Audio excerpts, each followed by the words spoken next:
There we go.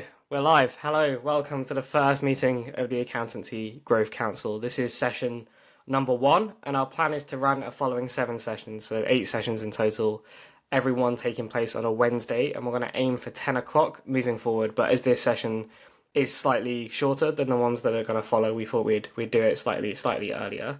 Um, so what we'll do is we're going to jump into a presentation that will explain first of all who our three faces are on the screen, and then move forward to, I guess, introduce the organic search playbook for accountants and why we started the Accountancy Growth Council. So without further ado, Brendan, Josh, if it's good with you, I'll jump into things. I can see some smiling faces, so let's go for it. So Yeah, far let, away.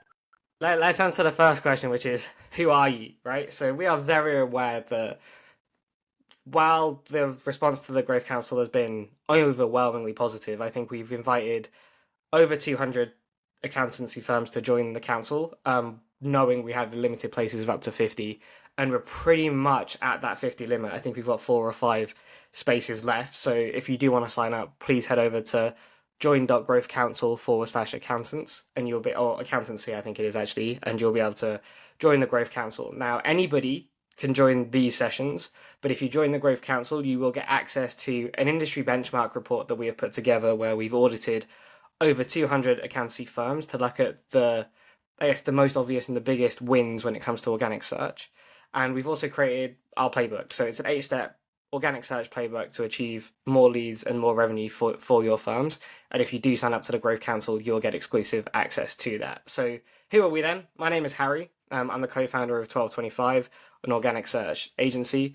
And I also have a co-founder. His name is Brendan. Brendan, you're on the call as well. So feel free to drop us a wave. There he is, waving. So between us, we have a combined 25 years in the organic search and digital marketing industry. And I've been working with you, Brendan, for what, 10 years now, or even longer. I've only ever worked with Brendan in my working life, so it felt weird starting an agency without him. So yeah, we've been together working on things like this for a very long time, and we've worked with a number of financial services clients over those combined 25 years as well, including the likes of PensionBee, Assets, Clio, and Blake Rothenberg, are obviously part of the Assets group.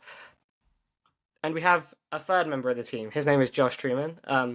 Anybody who has joined the Growth Council has likely interacted with Josh over the last week or so. Josh, you've been doing an amazing job of promoting and pushing the Growth Council out there. So thank you for that. And Josh is going to be the Accountancy Growth Council, or AGC, leader. So he's going to be monitoring the chat. So if anybody has any questions, we'll get those answered towards the end. And he'll also be following up with people afterwards to get any feedback, share the recordings, and things like that. And then the final question, in terms of the who, what, why, is what is the Accountancy Growth Council? So it's a group of 50 accountancy firms who are looking to reduce reliance on referrals and accelerate growth. So I think the story goes pretty much like this, and I'll do a shortened version, which is we launched 1225 on the 12th of July. Obviously, it had to be the 12th of the month, would have been wrong not to. And since then, we've grown pretty quickly, which is great, but it meant that we needed to find an accountant sooner than we thought.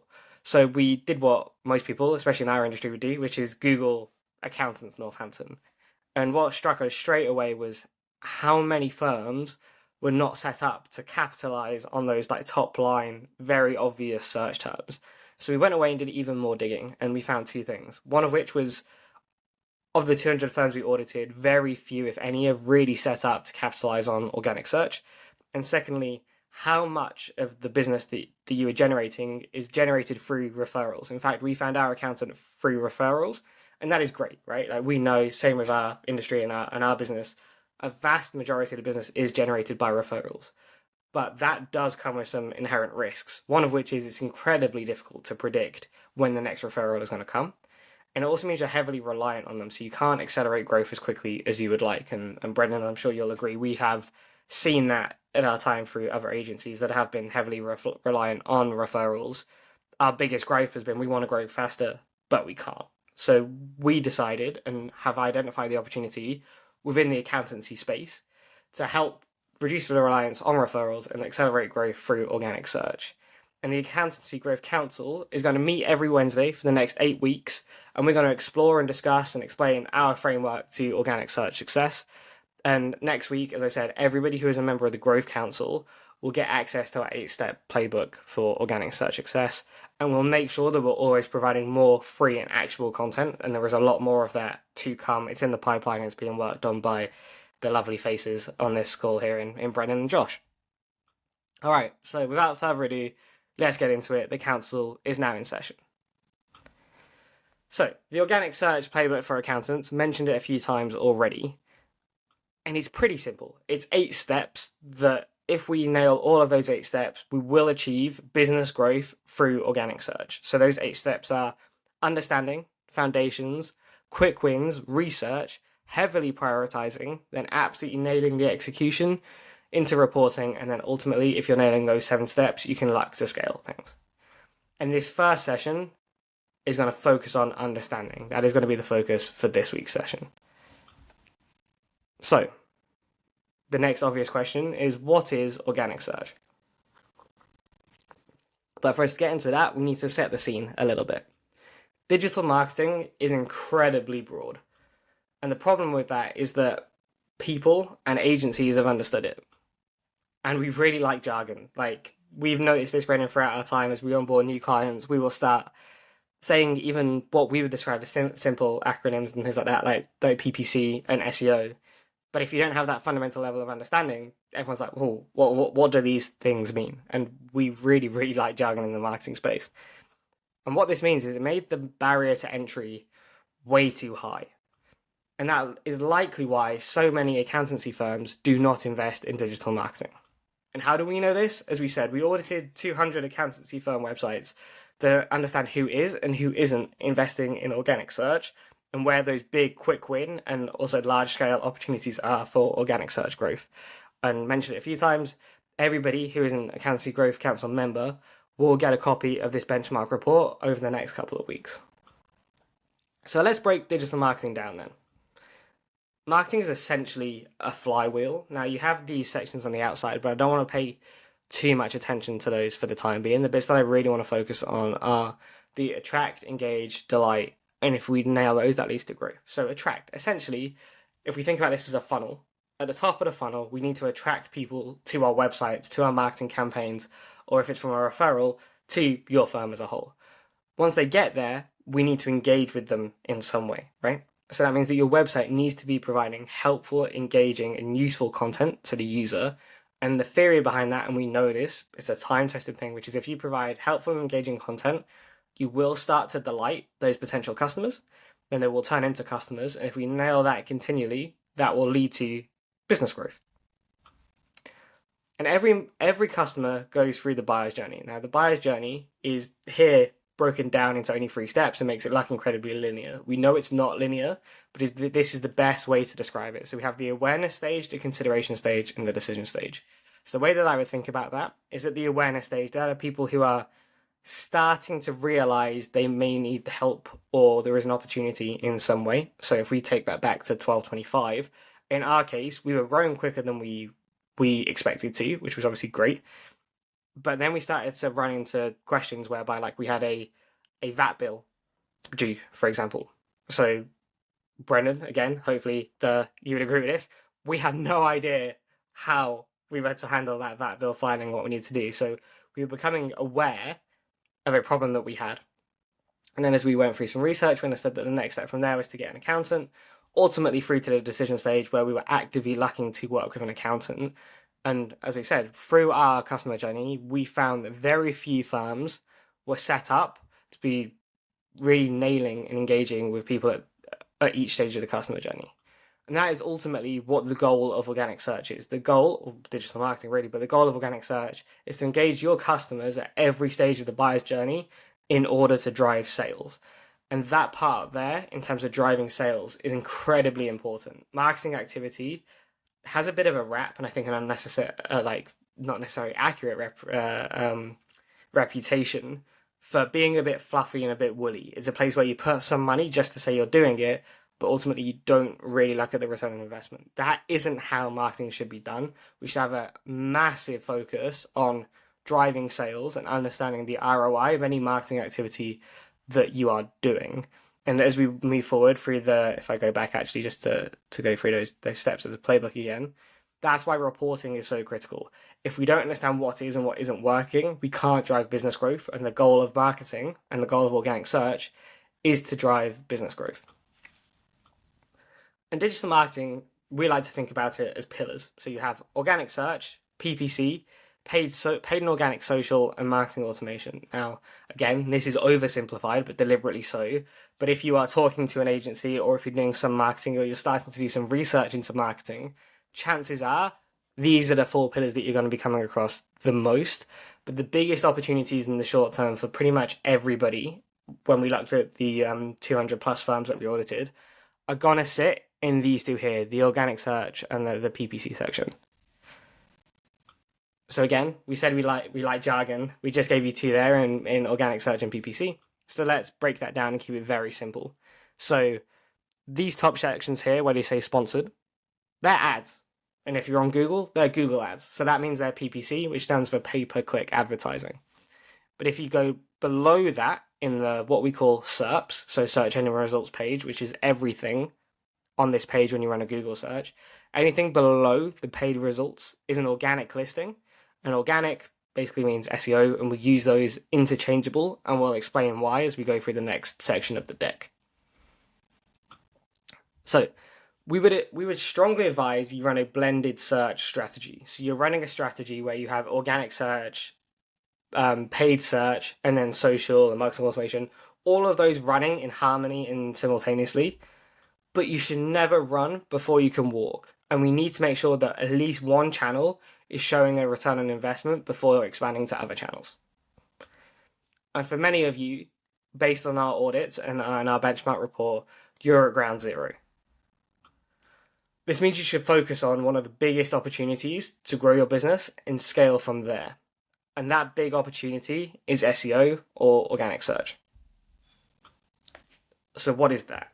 So the reason that we're using SEO and organic search interchangeable is because traditionally SEO has been considered as 3 pillars, or in our case, we think about it as a bit of a pie chart, where you have content, technical optimizations, and amplification or distribution.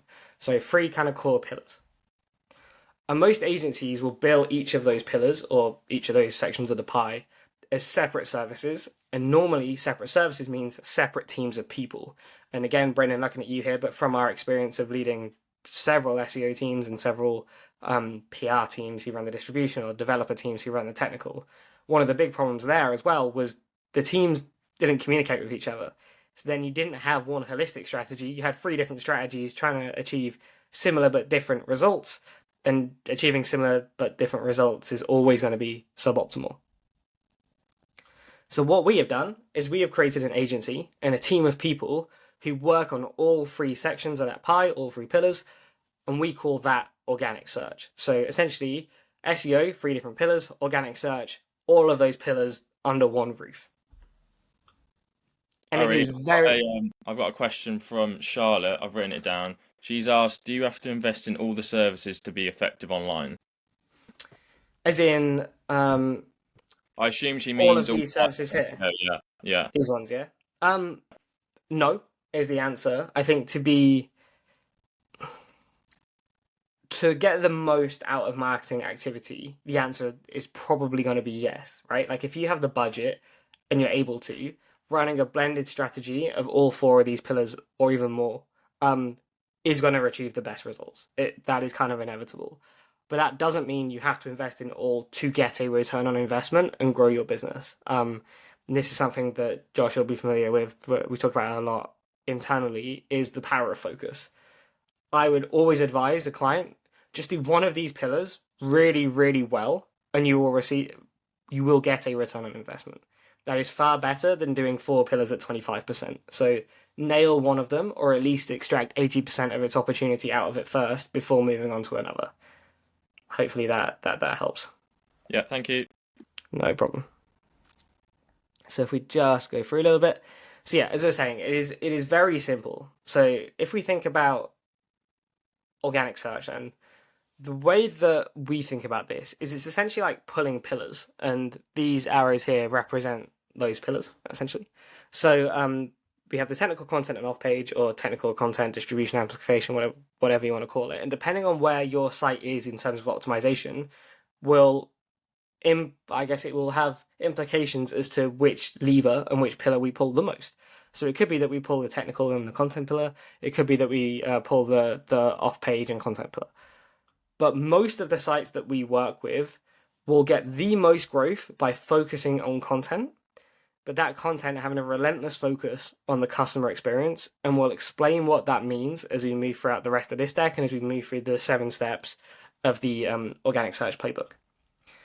And what this all means is that it means that you're likely going to be spending your time here. So shoring up some of the technical elements, but not making wholesale changes, absolutely nailing the content with a relentless focus on the customer experience, and doing a little bit of off-page amplification distribution in the form of maybe, say, link building or press releases or video content, whatever it may be. And Google supports this hypothesis. This is why we decided to leave our previous roles and start 1225, is that we could see the way that the SEO and organic search landscape was changing. And then in 2022, in December of 2022, Google introduced something called EEAT, and we'll explain again throughout the next 7 weeks what that stands for. But for now, just remember EEAT. And really focusing on this as well, which is that Google are investing heavily in social and video connections. So in the last couple of months, Google have announced that they're looking to partner with TikTok to be able to serve TikTok content in those search engine results pages. So when you're conducting your Google search, you're likely going to start seeing more TikTok content coming up. And they're also heavily investing in being able to pull helpful video content into those pages. So you can see here, for example, I ran a term that is actually a question that came up in the office the other day, which was how do you log a VAT reverse charge in Xero? And the first 1, 2, 3 plus those, say 5, 6 results that come up are all video being served from YouTube into the SERPs. And what we can see here is Google is getting very good at analyzing the content in a video and then showing you specific sections of a video that may answer your questions. So for now, when we think about playing in this field, remember EEAT and the fact that Google are heavily investing in being able to pull social and video content through into the search engine results pages. So next thing to break down is content, and what do we mean when we say content? And the reason we have this section is, again, like the other things that we've been discussing, content is incredibly broad. So let's keep it simple. And all we need you to remember for the next 7 weeks is topic clustering. So topic clustering is the principle of having a core term, such as bookkeeping, as a pillar page. So think about that in the middle. And then having strands off of that pillar, answering other questions, having different service pages and things like that. So if we take the term bookkeeping, we can see from our research tools that there are about 18,000 searches in the UK per month for bookkeeping. So 18,000 potential customers there that you could be targeting. And then different questions and different services off of that, right? So double entry bookkeeping, bookkeeping for small businesses, bookkeeping versus accounting, how to reconcile receipts, do I need to keep receipts for taxes, do I need a bookkeeper? All of these questions are being asked around the core topic of bookkeeping. And from our research and from that benchmark report that we've been putting together, we can see very few firms are answering these questions. And answering these questions is going to be key to unlocking organic search success. So how do you bring this to life? And what we're going to do is we're going to show you a real world example of a client that we work with where we have done this topic clustering and show you some of the success that we're achieving as a result. So that client works in the care home sector. So they are a care home provider. And if we just take an example here where we pull in like care home jobs as an example, but what we also have is dementia care as well. So what we have is, let's look at the real world topic cluster example. So Brendan, I believe this is a client that you worked on. So if I say anything incorrectly, please just jump in and correct me. So I believe they already had this top line page of dementia care, but they didn't have, so that would have been the pillar page, but they didn't have all of these separate content pages answering questions around, say, dementia care, when to go into dementia care fees, moving into dementia care, types of dementia care. They didn't have those pages. So what we did is we went away and ran some audience first research. So we spoke to the client, we spoke to potential customers, we spoke to people who were looking to place their relatives in care. We also ran keyword research to understand where the opportunities for content production were. So we went away and started producing that content. So we optimized the top pillar page of dementia care, and we produced secondary content pages or topic clusters, if you like, around the topics like when should somebody with dementia go into care. When we started that work in July, and since we started that work, we can see very quick and pretty significant growth. So this is taken from Google Search Console and is click data. So it's the number of people who are clicking from a Google search onto the Ashbury Care website. And we can see that we've seen pretty incredible growth from not too much of an investment there, Brendan, really. Like, considering normally there's this phrase in the SEO industry where we say that you're probably not going to see results for 6 months. Like, we can see that that is not the case. That content launched in July, started to get a little bit of traction in August, and in September it has just gone up and to the right, which is great to see. So we can see from that we can drive the potential for business growth through topic clustering. So that leads to the next question. So that is all well and good, but how do you know if any of this is working? So how do you measure organic search? Well, you should report on business metrics through the organic performance cycle. And we think about that again as pillars or as sections, however you want to call it, which is brand category affiliation, which would lead to leads, which would lead to revenue. So sometimes this can be interchanged in terms of leads, can be transactions and things like that. But for accountancy firms, your funnel is going to look something like this. So brand category affiliation. So have a think about what are the specialist areas for your firm? What can you do really, really well? What do you have the team set up for? That could be bookkeeping, that could be auditing, it could be consultancy, it could be a whole host of different things. Whatever it may be, your aim is to get your brand affiliated with that category. So for us, take 1225 as an example, we want to be affiliated to kind of two top line categories, right, Brennan? So we want to be affiliated with organic search and audience first organic search as one. And we also want to be associated with organic search for accountants. So if you think about that category of organic search for accountants, we want the 1225 brand to be affiliated with that. So building brand category affiliation. And if we build our brand category affiliation, we know traffic will follow. And if that traffic follows, we know that leads will follow. And what do leads mean? Well, we know that we will close a significant proportion of the leads that we speak to, which would lead to more revenue, therefore more business growth. And we've just thrown in here a few different metrics that you can track against this organic search performance cycle. So for brand category affiliation, that is going to be things like how many keywords are you ranking for? How well are those keywords ranking? Like what is the impression growth? So how many times are people seeing your brand when they're conducting particular Google searches?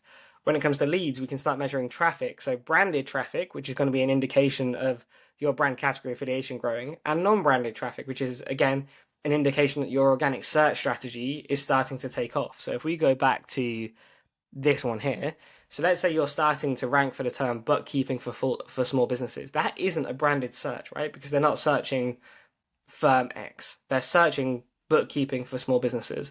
And if you can see the amount of non-branded traffic you're getting is growing, that is going to be an indication that your topic cluster is starting to work.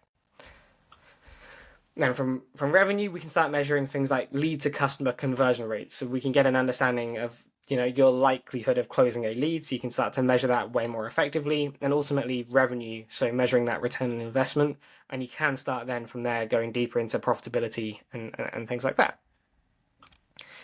And a top tip is you should always focus on the direct impact of your work first. And then from there, you can start looking more holistically at what other impacts your work is having. But primarily, at least in the short term, while you're looking to get buy-in from other partners, or if you're the marketing manager from the CMO or whoever it may be, focus on the direct impact of your work first. Doing so will help you build trust and will help you get more investment, or will help you get that buy-in to continue on the journey of achieving success through organic search. So we're nearing the end of this session. As we said, the first one was going to be probably the shortest before we really go into the detail of each of the remaining 7 steps of the organic search playbook for accountants. So let's do a very quick recap then. So accountancy firms do not invest in digital marketing. And every customer goes through the buyer's journey. And your goal as a marketer or the person in charge of marketing for your firm is to engage your customers at every stage of the buyer's journey in order to drive sales and drive business growth. And you have to remember topic clusters. If you don't take anything else away from the last, what has been 25 minutes or so, please remember topic clusters, as this is going to be the methodology that carries through the next 7 weeks. And you should always be reporting on business metrics through the organic performance cycle. So brand category affiliation, leads, and revenue. And that is it. The council is now adjourned. Thank you very much for spending the last 25 minutes with us. We do have a final just housekeeping slide in terms of next steps, when we're going to meet next and things like that. But before doing so, Josh, Brendan, are there any further questions from anybody who has been listening for the last 25 minutes? Yeah, I've got a few things. Firstly, Sam has said he likes the topic clustering thing, his words, so he likes that. Another question: why do you think accountants sort of struggle to be found online? Do you think they rely too much on referrals? I think that's a big thing. So I think it is definitely the underinvestment. I don't necessarily mean that from a monetary perspective. It's investment can just be time investment as well. Like, we know that to nail organic search and to be appearing for those search terms, you have to invest in time. So time to write the content, time to plan the content, and things like that. And it is always going to be difficult to prioritize that, especially if you don't have a marketing team, because there are going to be a million other things that take higher priority, whereas referrals can kind of just happen organically. So I think time investment and financial investment are two key things. But I think also, like, if you haven't before been able to see the opportunity that organic search can bring you, like, why would you invest in it? And at the minute, the reason why so many firms aren't having that visibility for those terms that we've been lacking at when it comes to topic clustering is because that investment hasn't been made. We're very confident that if any, if all 50 people on the Growth Council, or many plus who are watching these, followed the next seven weeks and implemented those 7 steps, you would start getting the visibility that you're looking for. Cool. And another question, I paraphrase it slightly, but the crux of it is: if you're a smaller firm, are you more likely to see growth quicker than someone who's better optimized, would you say? It's a good question. I think it depends on how you're going to be defining growth, but I think let's start at the bottom of this funnel here. So, are you more likely to see, I guess, noticeable revenue growth? The answer to that question is probably yes, but that's just because obviously your revenue numbers are lower. So if we think about, let's put it into real terms of that. So previous to 1225, we worked at an agency called Era, who were doing millions a year in turnover, right? So closing 1 or 2 more clients won't have that big a measurable difference on the bottom line. But if we move that forward to 1225 and where we're at the moment, where we're not quite doing the millions that we hope to be doing one day, signing 1 or 2 clients will have a measurable difference on our bottom line. So yeah, you probably are more likely from a business growth perspective to see growth quicker. In terms of higher up that funnel, so brand category affiliation and leads, size, thankfully, doesn't really matter. It is more a question of, are you providing helpful and engaging content? And if you are, you will see that growth here. So yes, thankfully, for the most part, there are some intricacies to it, but for the most part, size doesn't matter when it comes to those top levels of the funnel. Okay. Nice. Harry, Ed has mentioned, firstly said, very clear presentation, so thanks for that.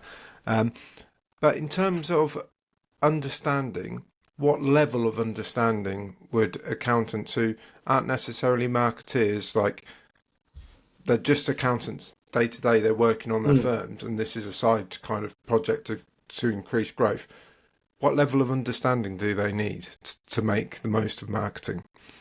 Yeah, great question. I would say it actually comes back to the playbook here, which is, you probably need to know enough between the understanding of the top line methodology and the foundations. And if you can understand those, that is probably going to be enough. So again, quite vague. What does that really mean?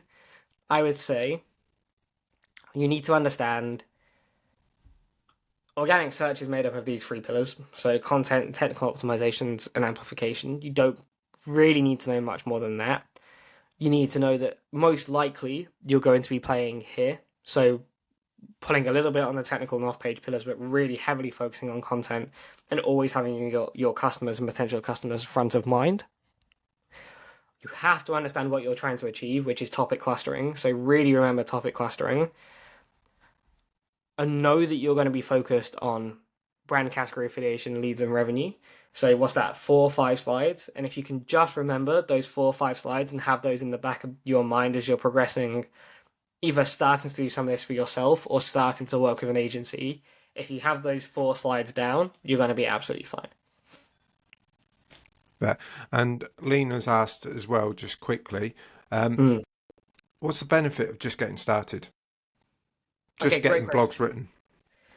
Yeah, I think this is something that Brennan, you and I spent a lot of time on actually at the start of our journey to launching 1225, and it's probably why if you go to our website you'll see call to actions which are like, let's start today. And the reason is that, like, even if you start to do some of this stuff at a 6, 7 out of 10, that is still progress in comparison to not doing anything. And we know right now, pretty much across the economic landscape, like, things are difficult, things are tough. It is harder to close business now than it has been for years. And it would be easy to say, okay, well, let's just wait for things to improve. But the problem is that it may take 6, 7 months to improve. But then for you to start seeing a return on investment from your marketing work, it might take another 3 months. So that takes your timeline to almost a year before you're starting to see any measurable impact, right? Because you've done nothing for 6, then you start to do something for 3 months, and then you might start seeing some growth between months 9 and 12. But if you start now at even a 6, 7 out of 10, that is going to shorten your timeline by probably half a year.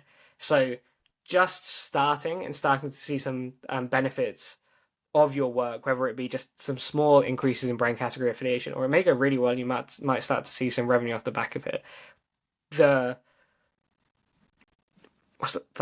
Delaying is only going to delay the end result, so just get started. And like I said, putting out something that is a 6, 7 out of 10 is going to be way better than putting out nothing, which is obviously a 0 out of 10.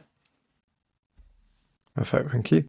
Nice, cool. All right, so yeah, 30 minutes or so just going through everything. And if like I said, we've got one more final slide here, which is, when is the next council meeting? So the next one's going to be taking place on Wednesday, the 8th of November at 10 a.m. And Brendan, you're going to be leading that session. So looking forward to that. Obviously, Josh and I will be there, but we're excited. And everyone's going to be receiving a copy of the Organic Search Playbook for Accountants if you are signed up for the Accountancy Growth Council. So if you've joined today's video and you're not part of the council, please reach out to either myself, Brendan, or Josh, and we'll send you the link out to get you joined on the council. As I said, 4 or 5 places left. The response so far has been really, really good. But yeah, anybody who is part of the Growth Council will receive a copy of our Organic Search Playbook for Accountants before the next session starts at 10 a.m. on Wednesday, 8th of November. Yeah, and I will say later on today, the next event will be put out on LinkedIn as well, if you want to join that way as well. Great. Yeah, so really excited to get the Growth Council underway. We will start sharing out this content as well, so everybody who has watched today, we will send out a copy of the recording. And yeah, look forward to seeing you all next week. Thank you.